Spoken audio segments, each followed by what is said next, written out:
Aristote, traité de l'âme, livre 3e, chapitre 7, sommaire. Dans l'intelligence, l'acte précède la puissance. L'intelligence, en recherchant ou en fuyant les choses, les affirme ou les nie, comme la sensation et comme la parole. Pour elle, les images sont ce que les sensations sont à la sensibilité.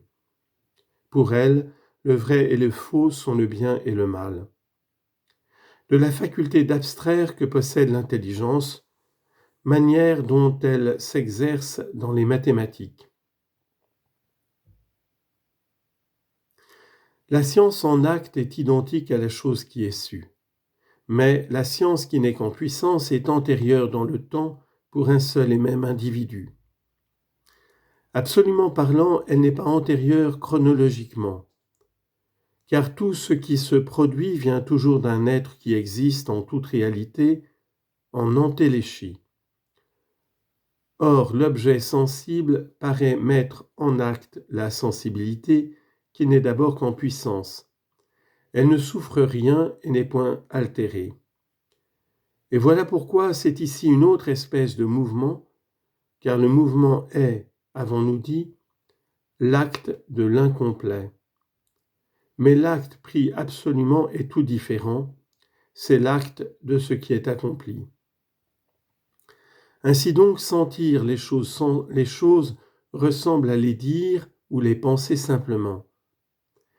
Mais quand la chose est agréable ou pénible, c'est une sorte d'affirmation ou de négation que fait l'âme en la poursuivant ou en la fuyant, et avoir du plaisir ou de la douleur, c'est pour la moyenne sensible agir à l'égard du bien ou du mal, en tant que les choses sont l'un ou l'autre.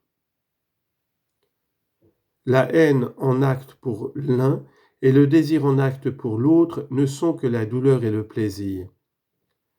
Le principe qui, dans l'âme, désire et celui qui est ne sont pas différents entre eux, pas plus qu'ils ne le sont du principe qui sent.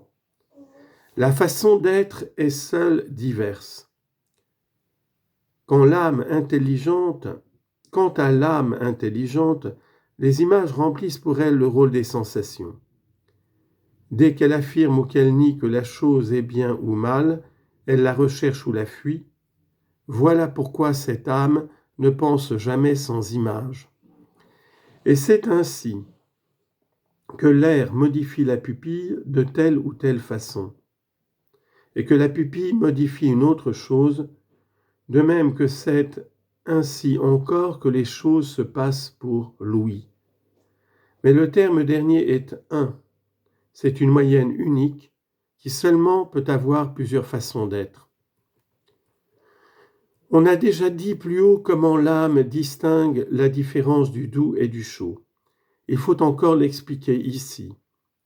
Elle est quelque chose d'un par elle-même et elle est aussi en tant que limite.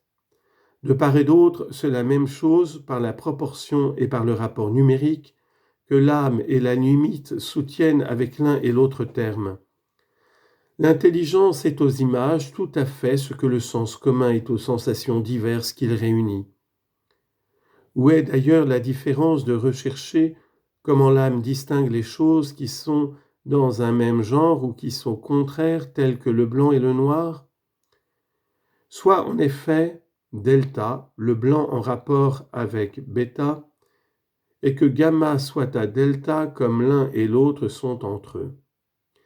Ainsi, il y a ici réciprocité. Si gamma, delta sont à un seul objet, ils y seront comme y sont alpha et bêta.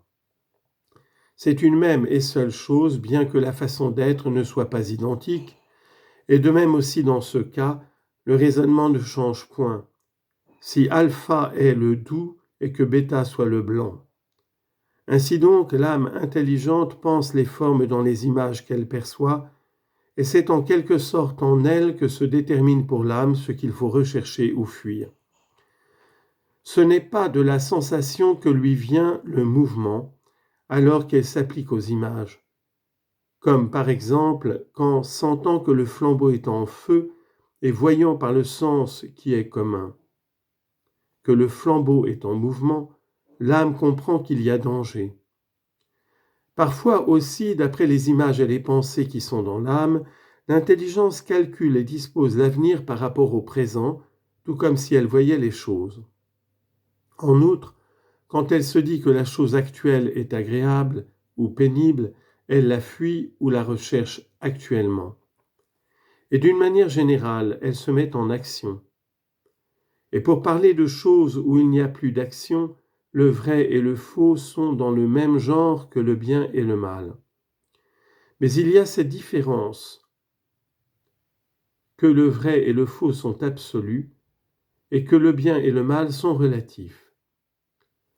Quant aux choses dites abstraites, l'intelligence les pense de la même manière qu'elle pense le Camus. En tant que Camus, elle ne le pense pas séparément du nez, mais en tant que courbe. Si elle le pense en acte, elle peut le penser indépendamment de la chair dans laquelle est cette courbure. C'est ainsi qu'elle pense comme séparer les corps, comme séparer des corps les êtres mathématiques qui ne sont pas cependant lorsqu'elle les pense. En résumé, l'intelligence en acte est les choses quand elle les pense. Nous verrons plus tard s'il est ou non possible que sans être elle-même séparée de l'étendue, elle pense quelque chose qui en soit séparé.